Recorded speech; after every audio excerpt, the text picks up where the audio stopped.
Con inusitada urgencia, una reforma de la Constitución anticipable de los mercados y de los gobiernos conservadores de las potencias europeas. Pretenden, con la excusa de ordenar las finanzas, imponer el beneficio de unos pocos sobre la voluntad de la mayoría. La ministra Salgado reconoce que se hace para tranquilizar a los mercados. Todavía no ha aprendido que los mercados son insaciables. En cualquier caso, es un reconocimiento de su visión a quien ha provocado esta crisis y pretende salir fortalecido de ella. Alarmados ante la respuesta social a este atropello, ahora hablan de incluir alguna flexibilidad. Esa flexibilidad ya la teníamos. Entonces, ¿para qué se hace? Pues porque sacraliza un concepto, una ideología. Se demoniza la deuda pública, la inversión pública. ¿Es que la deuda privada no es también que devolverla? ¿Por qué la deuda privada es conveniente para el progreso y, sin embargo, la deuda pública no?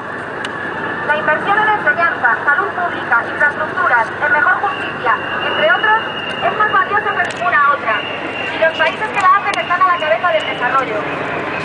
En lugar de brindar a los mercados que especulan con la deuda pública en colaboración con las agencias de calificación, dan por supuesto que eso no se va a hacer y optan por entregar la pieza entera.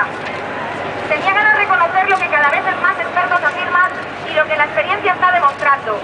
Y es que las medidas de ajuste deprimen más la economía y empeoran los déficits. Esta medida no se toma en ciclo de crecimiento, sino en un momento en el que el déficit es necesario para relanzar la economía.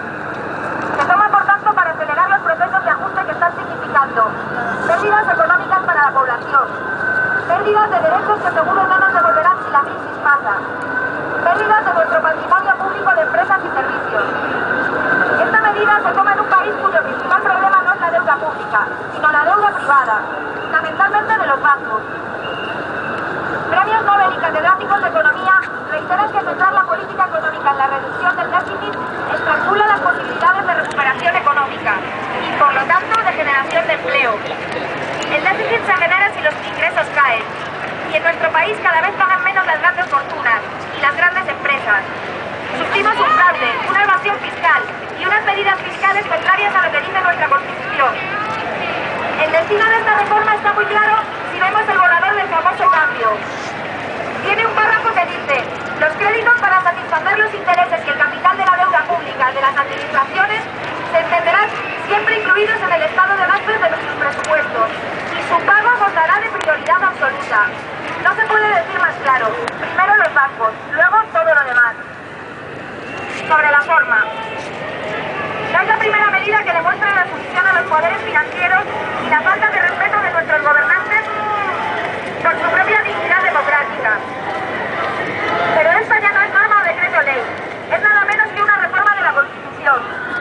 En agosto, y con la legislatura concluida, el momento en que se decide modificar la Constitución refleja un seguidismo a los más relevantes representantes de la derecha europea, Merkel y Sarkozy. Si las cosas están mejorando, según dice el gobierno, ¿qué ha cambiado en pocas semanas, cuando el gobierno no aceptaba esta medida que proponía Rajoy? ¿Dónde está la urgencia de una medida que se dice será operativa dentro de 6 años? Más les valdría cumplir la Constitución y los derechos en ella consagrados. Hay temas de reforma constitucional sobre los que hay un enorme consenso social, y siempre se dijo que existen grandes inconvenientes para modificar la Constitución. No vale el ejemplo que nos ponen de otra modificación que puede ir en obligado cumplimiento de nuestros tratados internacionales, como es el derecho a voto de los ciudadanos comunitarios. Estos gobernantes vienen tomando medidas que saben que cuentan con el mayoritario rechazo de la población. Por eso los políticos son vistos como una lacra y como un problema. Esta decisión apresurada, sin debate ni participación ciudadana, ahondará ese desprestigio. En el desgraciado caso de que no haya diputados suficientes para impedir esta chapuza democrática, exigimos poder ejercer la soberanía que nos garantiza nuestra propia Constitución y, por tanto, el derecho a votar no a esta reforma tras un debate en el que se garanticen los medios similares de expresión de amplias alternativas.